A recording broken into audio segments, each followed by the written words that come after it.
28 de enero de 1986. Uf, una fecha que seguro muchos recuerdan.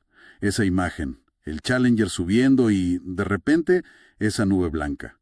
Todo en 73 segundos. Una imagen imborrable, sí. Hoy vamos a analizar a fondo justo eso, la misión SPS-51L del Challenger. Tenemos resúmenes de la misión, extractos de investigaciones, material para entender bien qué pasó. Exacto. No solo quedarnos con el momento trágico. Queremos ver todo el cuadro. ¿De dónde salió el Challenger? ¿Qué hizo antes? ¿Hubo avisos, señales que no se vieron? Y claro, las causas, las técnicas y las de organización, ¿no? Y sin olvidar algo que le dio una resonancia especial, Christa McAuliffe, la primera maestra en el espacio. Su presencia, que buscaba ser inspiradora, hizo todo aún más impactante. Totalmente. Bueno, empecemos a desglosar esto. Primero, para poner a todos en la misma página. ¿Qué era exactamente un transbordador espacial? A veces se confunde con un cohete común. Buena pregunta. Eran algo distinto. La idea era que fueran vehículos parcialmente reutilizables. Se lanzaban como cohete, sí, con sus motores principales, un tanque externo enorme que se desechaba y 2 cohetes sólidos laterales que sí se recuperaban. Ajá. Pero la clave es que el orbitador, la parte que parece avión, volvía planeando, aterrizaba en una pista. Podía volver a usarse. Entiendo. Llevaba gente, carga, trabajaba en órbita y volvía. Muy diferente a los cohetes de usar y tirar. Y el Challenger en particular, leí que su origen fue curioso. Sí, bastante. No se pensó como nave espacial desde el principio. Nació como STA-099. Eso significa artículo de prueba estructural. Era, digamos, un esqueleto. Un esqueleto. Sí, para pruebas, para ver cuánto aguantaba la estructura, para probar diseños más ligeros para los otros transbordadores. Lo sometieron a estrés, cargas. O sea, era como un modelo de pruebas de resistencia. Y luego dijeron, che, ¿y si lo hacemos volar? Exactamente. La NASA hizo números y vio que salía más barato y rápido adaptar ese armazón de pruebas, el STA-099, que construir uno nuevo de cero. Le dieron la designación OB-099. Y de ahí el nombre Challenger. Eso es. Se formalizó en 1979. El nombre viene de un barco de investigación británico del siglo XIX, un nombre con historia. Interesante. Y bueno, lo terminaron, lo llevaron a Florida para las pruebas, pero parece que los problemas empezaron pronto, antes incluso del primer vuelo. Así fue. En las pruebas de encendido en la plataforma, las FRF, que son clave para probar los motores principales antes de volar, pues ahí, en diciembre del 82, detectaron fugas de hidrógeno. Ya de entrada. Sí, y fue algo gordo. Tuvieron que hacer algo inédito, sacar los 3 motores principales ahí mismo en la plataforma para repararlos y cambiarlos. Una señal temprana de lo complejo que era todo el sistema. A pesar de ese inicio, digamos, accidentado, el Challenger tuvo una carrera importante antes del final. 9 misiones exitosas. Empezó con la STS-6, en abril del 83. Y ese primer vuelo ya fue histórico. El primero desde la nueva plataforma móvil, la MLP-2. Usó el tanque externo ligero por primera vez. Y tuvo la primera caminata espacial del programa del transbordador. Empezó fuerte. Y siguió sumando hitos. Llevó a Sally Ride, la primera estadounidense en el espacio, a Guion Bluford, el primer afroamericano. Hizo el primer lanzamiento y aterrizaje de noche. Y esa reparación del satélite Solar Max. Esas imágenes dieron la vuelta al mundo. Cierto. Y también récords. La primera tripulación de 7. Luego, en la STS-61A, su penúltima misión exitosa llevó a 8 personas. 8 juntas en una sola nave. Demostró que podía hacer cosas complejas, como reabastecer satélites en órbita. Parecía muy fiable. Parecía. Pero, como señalan las fuentes, debajo de esa superficie exitosa ya había grietas, vulnerabilidades. 2 misiones de 1985 parecen cruciales vistas ahora. Efectivamente. Aquí la cosa se pone más oscura. Primero, la STS-51B, entre abril y mayo del 85. Cuando recuperaron los cohetes sólidos del mar, al revisarlos, sorpresa, muy mala sorpresa. ¿Qué encontraron? Las juntas tóricas, los O-rings, esos sellos de goma entre las secciones de los cohetes, estaban muy dañadas, quemadas, carbonizadas. Las famosas juntas. ¿Y se supo por qué? Sí. La investigación posvuelo lo dejó claro. Las bajas temperaturas durante el lanzamiento afectaban la goma. La volvían menos elástica. Y eso era peligroso porque comprometía su capacidad de sellar la junta al instante, justo cuando se encendía el cohete y la presión era brutal. El frío era un factor de riesgo crítico, identificado. Mayo de 1985. Una advertencia bastante directa sobre una pieza clave. ¿Y qué se hizo con esa información? Y aquí está el nudo del asunto, creo yo. Las fuentes lo recalcan. No es que no se supiera. Los ingenieros lo sabían, algunos gerentes también. Pero esa información o no escaló como debía o se minimizó al tomar decisiones. ¿Cómo que se minimizó? Empezó lo que llaman normalización de la desviación. Un problema que conoces, pero como no causa un desastre de inmediato, empiezas a verlo como, bueno, un riesgo aceptable. En lugar de una alarma roja. Qué peligroso suena eso. Que un aviso tan claro sobre algo tan crítico no frene todo o fuese un cambio urgente. ¿Mencionaste otra misión de 1985 con problemas? Sí, la STS-51F, en julio-agosto. En pleno ascenso, fallaron sensores de temperatura. Afectaron a 2 de los 3 motores principales del transbordador. 2 de 3. Sí. El motor 1 se apagó solo, por seguridad. Y casi enseguida falló otro sensor en el motor 2. ¡Qué momento! Eso debió ser terrible. ¿Qué pasó? Pudo ser catastrófico. Si se apagaba el segundo motor, la tripulación tenía que intentar un aborto de misión súper complicado, el aborto a órbita, que si salía mal... Pero ahí, la intervención humana fue decisiva. Desde tierra. Exacto. Un controlador en Houston, viendo otros datos, reaccionó rapidísimo.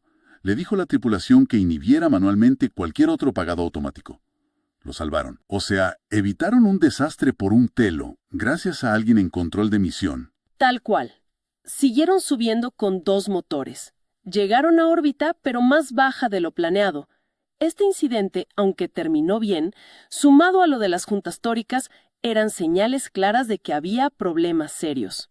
Pero el programa siguió, hacia la STS-51L. Hablemos de esa misión, la STS-51L. Tenía objetivos importantes, ¿no? Lanzar un satélite de comunicaciones, el TDRSB, que era vital para hablar con el transbordador. Sí, y también desplegar y recuperar otro satélite, el Spartan Halley. Este iba a observar el cometa Halley de cerca, que justo pasaba por aquí. Y claro, el componente mediático, Krista McAuliffe, la maestra de secundaria de New Hampshire, el programa Teacher in Space. Era el símbolo de abrir el espacio a la gente común. Exacto, mucha atención puesta en ella y en la misión. La tripulación era una mezcla. El comandante Scobie, veterano. El piloto Smith, su primer vuelo. Resnick, Onizuka, McNair, especialistas de misión con experiencia. Y los especialistas de carga, Gregory Jarvis, ingeniero, y Krista McAuliffe, 7 en total. 7 personas, listas para una misión muy visible. Pero el lanzamiento se retrasó un montón de veces. La fecha original era 22 de enero. Y se fue corriendo. Día tras día. 23, 24, 25 por mal tiempo. 26 por problemas en tierra. 27 otra vez el clima. Y ese día 27 llegaron a subir a la nave, pero pasó algo más, ¿no? ¿Algo con la escotilla? Sí, algo increíble. La herramienta para cerrar la escotilla se trabó. No salía. Tuvieron que, improvisar. Cerrar una parte, taladrar un perno, para poder cerrar bien. Otro retraso de 24 horas. ¡Qué seguidilla de problemas! Y en esa noche, del 27 al 28, pasó lo decisivo. Llegó una ola de frío tremenda a Florida. Las temperaturas cayeron en picada, cerca de 0 grados o incluso menos en Cabo Cañaveral. El famoso frío. Exacto. Y para que no se congelaran las tuberías de agua de la torre, dejaron el agua corriendo. El resultado, carámbanos, hielo por toda la estructura metálica, una imagen que después se volvió icónica de ese frío. Y así llegamos a la mañana del 28 de enero de 1986, el día D. Después de discutir sobre el hielo en la plataforma, idas y vueltas, finalmente, a las 11:38 de la mañana, hora del este, el Challenger despegó. Plataforma 39B. Para los que miraban desde tierra, las familias, los chicos en las escuelas viendo a su maestra, el primer minuto pareció perfecto, imponente, normal. Pero las cámaras y los datos contaban otra cosa casi desde el inicio. Y entonces, 11:39 con 13 segundos, exactamente 73 segundos después de despegar, el transbordador desapareció en una bola de fuego. Se desintegró en el aire. Es importante decir, como aclara la investigación, que no fue una explosión del combustible como tal. Fue una ruptura estructural. El vehículo iba casi a Mach 2. Las fuerzas aerodinámicas lo destrozaron cuando el tanque externo falló. ¿Y los 7 tripulantes murieron? Sí, el impacto fue brutal, inmediato.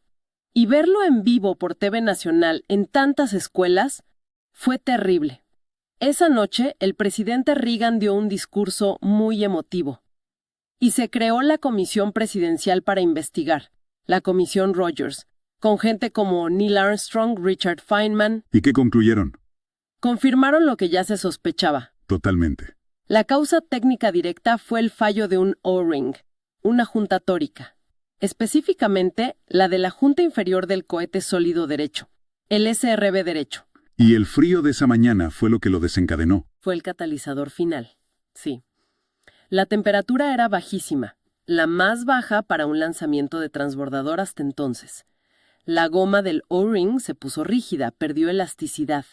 No pudo sellar la junta en la fracción de segundo necesaria cuando se encendió el cohete, y la presión se disparó. Y por ahí se escaparon los gases calientes. Exacto. El fenómeno llamado blow-by. Gases a 3000 grados Celsius escapando a presión por la junta defectuosa. En las filmaciones se ven, casi desde el despegue, una pequeña nube de humo negro saliendo de ese SRB derecho. Un soplete, básicamente. Sí, actuó como un soplete.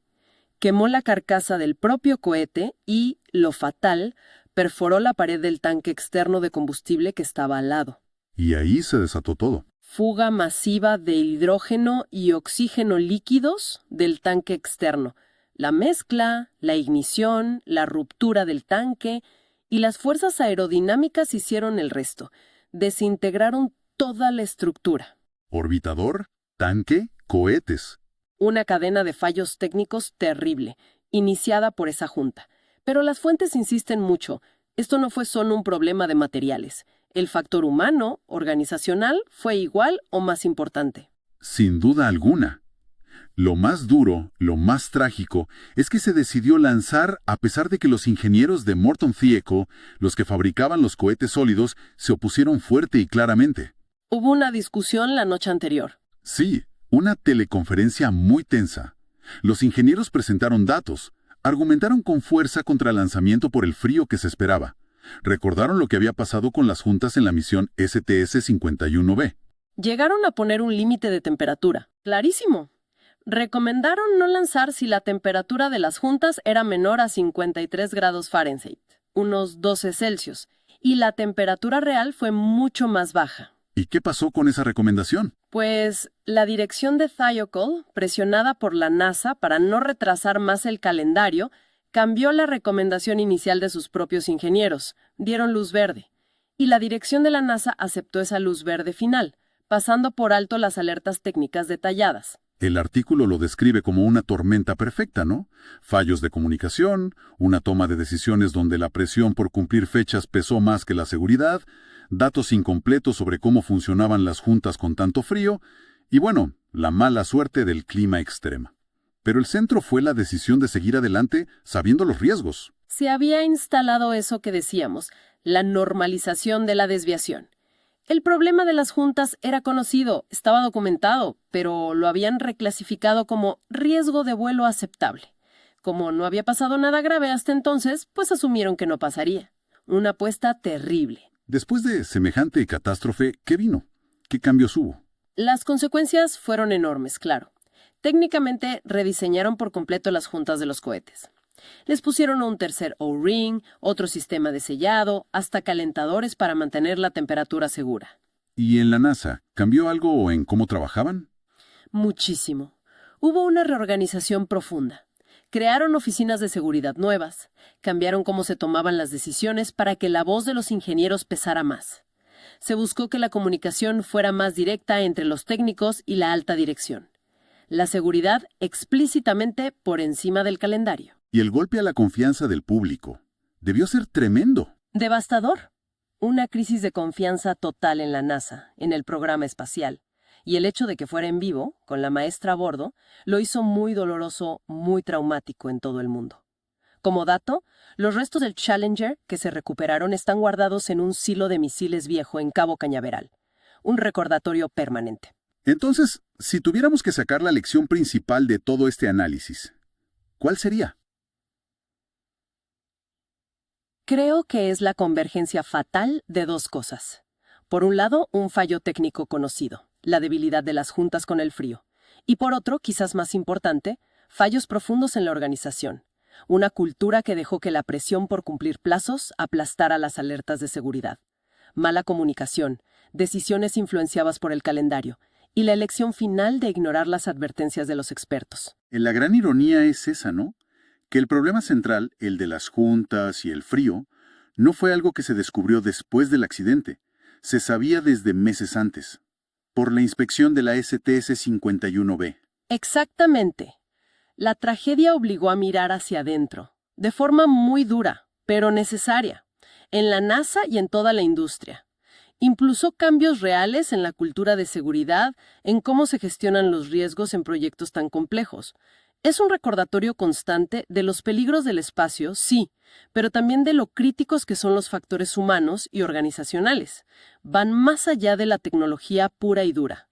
Nos deja pensando mucho sobre la responsabilidad al manejar proyectos tan grandes, tan arriesgados. Y eso nos lleva a una reflexión final, que va más allá de los cohetes. El caso Challenger muestra de forma brutal lo importante que es crear ambientes donde se escuchen todas las voces, especialmente las que avisan de peligros, las que plantean problemas éticos, que se puedan oír y tomar en serio, sin miedo a represalias, sin que se ignoren porque van contra las metas inmediatas. Si miramos a nuestro alrededor, en cualquier proyecto complejo, ¿cómo nos aseguramos de que la presión por cumplir objetivos no silencia las preocupaciones válidas sobre la seguridad, la calidad o las consecuencias a largo plazo?